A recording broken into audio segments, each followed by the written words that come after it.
제가 어릴 때에 동네 사람들은 공동묘지를 매우 무서워했습니다. 공동묘지에 귀신이 살고 있다고 생각했기 때문이죠. 오늘 우리가 읽은 본문에도 귀신 들려 공동묘지에서 헤매고 있는 두 사람에 관한 내용을 기록하고 있습니다. 단군교 교주였던 김혜경 목사님도 밤 12시만 되면 귀신이 자기를 망우리 공동묘지로 데려가 무당 훈련을 시켰다는 고백도 합니다. 그렇다면 귀신은 정말 실존하는 영물일까요? 그렇습니다. 귀신은 실제로 존재하고 있습니다. 동서고금에 귀신 이야기가 없는 나라가 없습니다. 사람들이 있는 곳에는 귀신 이야기도 있죠. 고대 세계에서는 귀신을 의인화하여 뿔을 가진 사람 사람의 모습으로 인간사의 재반에 걸쳐 간섭하는 존재로 묘사했습니다. 우리나라에서는 귀신의 명칭이 273종이나 된다고 합니다. 예컨대 산에 있는 산신령, 바다에 있는 용왕, 지옥에 있는 염라대왕, 하늘에 있는 옥황상제, 집 지키는 터줏대감, 물속에 있는 물귀신, 죽은 조상의 조상귀신, 총각귀신은 몽달귀신, 처녀귀신은 원한귀신, 굴러다니는 계란귀신 등등입니다. 그러나 알아야 합니다. 귀신은 성경에 나오는 귀신밖에 없다는 것입니다. 그렇다면 사탄 마귀 귀신은 어떤 존재일까요? 하나님을 배반한 천사들입니다. 한때는 천사였지만 하나님을 향하여 반기를 들고 대신 자기가 하나님이 되려고 했던 타락한 천사들입니다. 이 마귀가 에덴 동산의 아담과 하와도 유혹하여 하나님께 죄를 짓게 만들었습니다. 이 사탄 마귀 귀신은 오늘날에도 인류를 죄 가운데 빠지게 하여 하나님을 떠나도록 획책하고 있습니다. 기독교 외의 타 종교도 우상을 하나님으로 섬기는 사단의 작품입니다. 그래서 우리 믿는 성도들은 날마다 귀신과 싸워 이기는 삶을 살아가야만 하는 것입니다. 에베소서 6장 11절에서 12절에 말씀하죠. 마귀의 괴계를 능히 대적하기 위하여 하나님의 전신갑주를 입으라. 우리의 씨름은 혈과 육에 대한 것이 아니요 정사와 권세와 이 어둠의 세상 주관자들과 하늘에 있는 악의 영들에게 대함이라. 그렇다면 이 세상에 귀신 들린 사람이 얼마나 될까요? 수를 헤아릴 수 없이 많습니다.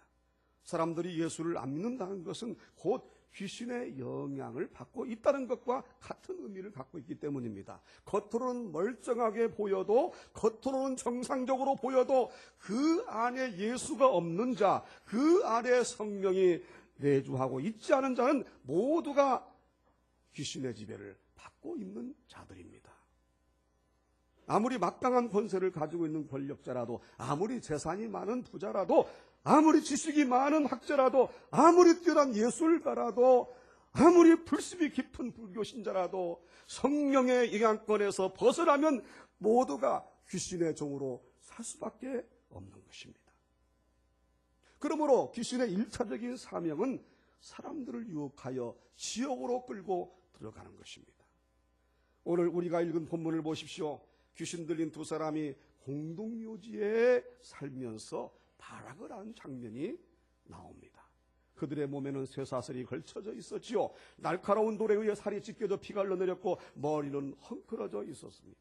사복음서에 나오잖아요. 다른 성경에 나온다는 것입니다. 예수님이 이런 모습으로 발악하는 두 사람에게서 그분의 권세로 귀신을 내쫓으십니다. 여러분, 그렇다면 귀신이 가장 무서워하는 존재가 누구일까요? 무당일까요? 점쟁일까요? 아니면 여러 종교 교주일까요? 아닙니다. 귀신은 오직 예수님만 무서워합니다. 귀신은 오직 성령님만 무서워합니다. 귀신은 오직 기도에 전념하여 성령 충만한 교회를 무서워합니다. 귀신은 사람들로 하여금 예수를 못 믿게 하고 죄와 사망의 늪으로 끌고 들어갑니다. 그래서 수많은 사람들이 귀신에 얽매여 있는 것입니다. 각종 중독에 얽매여 있고, 정욕에 얽매여 있고, 돈에 얽매여 있고, 미움과 증오에 얽매여 있고, 분노에 얽매여 있고, 불신앙에 얽매여 있고, 우상에 얽매여 있습니다. 귀신에게 얽매여 있는 사람은 모두가 멸망의 지옥으로 빠질 수밖에 없습니다. 그래서 귀신의 조종을 받고 있는 불신자들은 예수를 싫어하는 거예요. 그래서 불신자들이 교회를 싫어하는 거예요. 예수 믿는 사람들을 조롱하고 교회를 핍박하는 것입니다. 이 모두가 자기 정신이 아니에요. 귀신의 사주를 받고 있기 때문이라는 걸 우리가 알아야 하는 것입니다. 예수님은 이런 사악한 귀신을 그분의 권능으로 내쫓으십니다. 성경을 보면 예수님은 마귀의 일을 멸하려고 이 세상에 오셨다고 말씀하시는 거예요. 우리 예수님 무슨 윤리와 도덕을 가르치려고 이 세상에 오신 분이 아니에요. 하나님의 원수요, 인류의 원수인 마귀를 물리치시고 성령의 능력으로 인간들을 구원해 내시려고 이 세상에 오셨다는 거예요. 이것이 28절에서 34절에 나오죠. 생명의 삶 28절에서 34절 본문 해설입니다. 귀신을 다스리시는 권세. 하나님의 아들 예수 그리스도가 이 세상에 오신 것은 마귀. 예수님이 가다라 지방에 가셨을 때 군대 귀신 들린 사람 2명을 만나십니다. 귀신은 예수님 앞에서 무력한 존재며 하나님 아들의 능력과 권세를 드러내는 도구에 불과합니다. 귀신들은 예수님이 하나님의 아들이심을 알아보고 영적 권위에 압도당해 두려워합니다. 귀신들은 돼지떼에 들어갔고 결국 이 일로 약 2,000마리나 되는 돼지가 몰사합니다. 죽음으로 질주하게 하는 것, 이것이 마귀의 일입니다.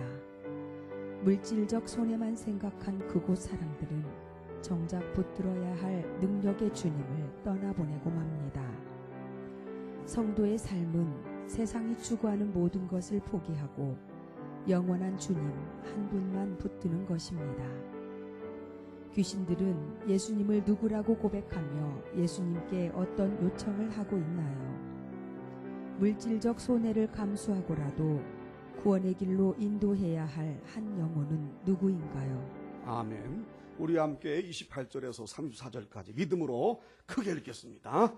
또 예수께서 건너편 가다라 지방에 가시매 귀신 들린 자 둘이 무덤 사이에서 나와 예수를 만나니 그들은 몹시 사나워 아무도 그 길로 지나갈 수 없을 지경이더라. 이에 그들이 소리질러 이르되 하나님의 아들이여 우리가 당신과 무슨 상관이 있나이까? 내가 이르기 전에 우리를 괴롭게 하려고 여기 오셨나이까 하더니 마침 멀리서 많은 돼지떼가 먹고 있는지라. 귀신들이 예수께 간구하여 이르되 만일 우리를 쫓아내시려면 돼지떼에 들여보내주소서 하니 그들에게 가라 하시니 귀신들이 나와서 돼지에게로 들어가는지라. 온 떼가 비탈로 내리다라 바다에 들어가서 물에서 볼사거늘 치던 자들이 달아나 시내에 들어가 이 모든 일과 귀신 들린 자의 일을 고하니 온 시내가 예수를 만나려고 나가서 보고 그 지방에서 떠나시기를 간구하더라. 아멘.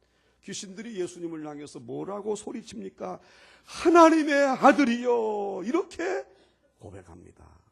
이 당시 예수를 하나님의 아들로 알아보는 사람은 한 명도 없었거든요.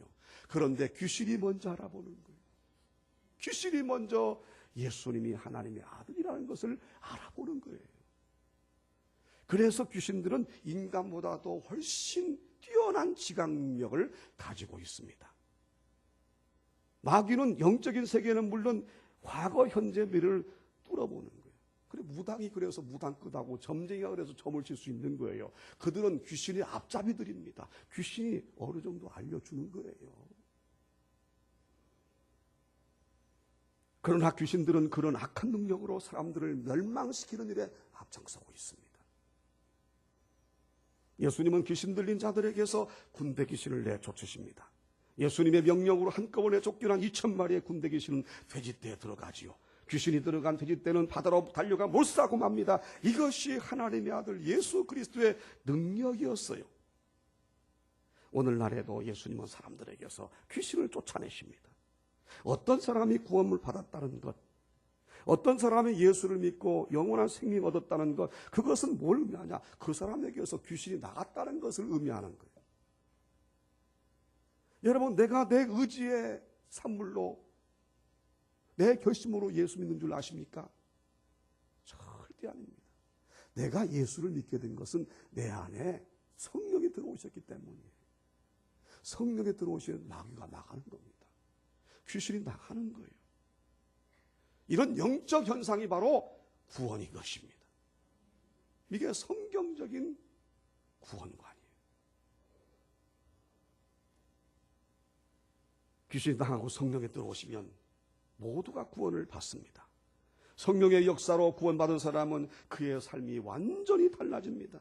예수를 믿기 전과 예수를 믿은 후의 삶이 전혀 달라집니다. 생각도 달라지고 가치관도 달라지고 인생 목표도 달라지고 심지어 얼굴빛도 달라져요. 예수를 믿기 전의 사람, 진정으로 예수를 만나기 전의 사람은 얼굴색이 죽어있지요. 그러나 예수를 진정으로 만난 사람은 얼굴에서 빛이 납니다. 은혜의 빛이 나요. 마음의 기쁨이 들어와요. 성령의 평강이 넘칩니다. 신비한 하나님의 기쁨과 행복과 즐거움이 나를 떠나지 않는 거예요. 그래서 환경과는 상관이 없이 이 험한 세상을 믿음으로 굳건히 살아갈 수 있는 거예요. 여러분, 내 안에서 귀신이 나가고 성령이 들어왔다는 거 감사하시기 바랍니다. 할렐루야. 한번 물어볼게요, 여러분. 예수 믿기 전에 나와 예수 믿은 후에 나가 어떻게 달라졌어요? 혹시 이 자리에 예수를 믿기 전보다 예수를 믿은 후가 더 힘들어지고 더 괴로워지고 더 나빠지고 더 상태가 악화된 사람이 있습니까? 예수를 믿은 후에 더 우울증이 생기고 예수를 믿은 후에 더 괴로워지고 이런 사람이 있어요? 그거 아니잖아요. 예수를 믿으면 더 기뻐지고 더 즐거워지고 더 말로 할 수 없는 성령의 평강이 넘치는 것입니다. 우리가 바로 그런 사람들이에요. 할렐루야. 오늘 이평의 목사님의 영상 간증을 통해 은혜 받습니다. 그래서 오늘 본문을 선택한 거예요. 이분은 조계종의 불교 승려였습니다. 강원도 불교 신도 회장이었어요. 강원도 고성 통일전망대 근처에 엄청난 크게 부처상을 세웠습니다. 제가 사진을 봤는데요. 너무나 높은 큰 부처상 세워서 한번 보신 분 계실 거예요. 통일전망대 가다가 부처상 큰 거 있잖아요. 그 사람이 세웠어요. 그러다가 춘천지방법원장인 양인편 장로님과 춘천지검장인 전용태 장로님으로부터 꾸준히 전도를 받았고 조용기 목사님이 안수기도를 받을 때 콧물을 흘리며 온몸이 요동치는 경험을 하게 됩니다. 성령 체험을 하게 된 거죠. 성령이 역사하시니까 그 안에 들어있던 그 영혼을 사로잡고 있던 귀신이 달아나 버리고 말았습니다. 그분이 쓴 책에 의하면은 이때 상황을 설명했는데 그가 수십 명의 장군들과 함께 격렬하게 싸우는 느낌을 받았다는 거예요. 장군이 아니고 장골입니다. 수십 명의 장골. 어떤 존재일까요? 마귀죠. 귀신입니다. 그 사람이 불교 승려였잖아요. 불교 신대 회장이었잖아요. 그러니 귀신들이 얼마나 그 안에 들어갔겠어요. 이 공동묘지에 귀신떼가 돼지 귀신이 2,000마리가 들어가 있었다는데요. 그런 안수기도 받을 때 귀신이 쫓겨나가고 성령이 불같이 역사하시는 체험을 하게 되고 완전히 변화됩니다. 한순간에 불교를 버리고 예수님 품으로 돌아오지요. 그리고 그동안 애지중지하고 포거나 있던 불교의 소장품들을 모두 불에 태워버립니다. 그때 그의 입에서 방언이 터져 나옵니다. 성령의 음성이 들려왔습니다. 너에게는 큰 임무가 있노라. 앞으로 내가 준 사명을 잘 감당하거라. 이런 주의 음성을 듣게 됩니다. 그는 신학을 아예 목사가 되었고 지금은 강촌 갈보리 기도원을 세워서 목회 사역에 전념하고 있습니다. 그가 하나님 말씀을 전하면서 기도할 때에 많은 병자들이 고침을 받는다고 그래요. 그 기도원에 물이 나오는데 그 물을 마시면 고혈압도 낫고 당뇨도 낫는데요. 저도 한번 가봐야 되겠습니다. 그분이 특별하게 예수 믿어가지고 특별한 은혜를 주신 것 같아요. 아무나 주는 거 아니잖아요. 여러분, 이 세상의 모든 사람들은 예수를 만나야 합니다. 예수를 만나야 그 영혼이 사는 것입니다. 마귀의 얽매임에서 벗어나 참된 자유를 얻는 것입니다. 성경 보십시오. 7 귀신에 의해서 황폐한 삶을 살고 있던 막달라 마리아도 예수 만나서 귀신이 쫓겨가고 새 인생을 살게 되었습니다. 귀신 들려 말을 못하고 거품을 흘리며 이를 갈며 파리해져가는 아이도 예수 만나 고침받았습니다. 혈루병에 걸려 12회나 고생하던 여인도 예수 만나 병에서 노임받고 건강을 되찾았습니다. 38년이나 땅을 기어다니던 안전병이도 예수 만나 병 고침받고 자리에서 벌떡 일어났습니다. 죽은 나사로도 예수의 능력으로 죽은 지 나흘 만에 살아나 무덤에서 걸어 나왔습니다. 나인성 과부의 아들도 예수 만나 다시 살아나게 되었습니다. 여러분, 우리도 예수 만나야 살아납니다. 살았죠. 영혼이 죽어 있었던 우리가 예수 만나 성령이 내 안에 내주하심으로 나는 영혼이 살아나게 되었습니다. 영원한 생명을 얻게 되었습니다. 이제 우리는 지옥과는 상관이 없습니다. 여러분, 예수 믿고 구원받아 성령의 인도하심 가운데 살아가는 것 감사하시기를 바랍니다.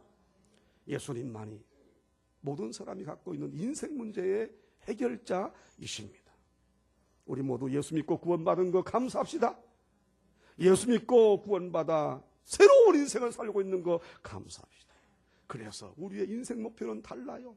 불신자와 다른 거예요. 돈 버는 것이 인생 목표가 아니에요. 출세하는 것이 인생 목표가 아니에요. 쾌락을 누리는 게 인생 목표가 아닌 것입니다. 우리의 지상 목표가 무엇입니까? 바로 귀신을 쫓아내고 성령이 임재하도록 불신자들에게 복음의 구원의 복음을 증가하는 것이 바로 우리의 지상 목표입니다. 여러분, 우리는 날마다 영적 전투를 하며 살고 있습니다. 백전백승해야 합니다. 그렇게 되기 위해서는 어떻게 합니까? 기도하여 성령 충만함을 입어야 합니다. 성령 충만한 사람 귀신이 무서워합니다. 성령 충만한 사람에게는 귀신이 들어오지 못합니다. 늘 승리하며 살아갑니다. 여러분, 기도하여 성령 충만을 옷 입으십시오. 그리하여 늘 승리하며 살아가시기를 주님 이름으로 축원합니다.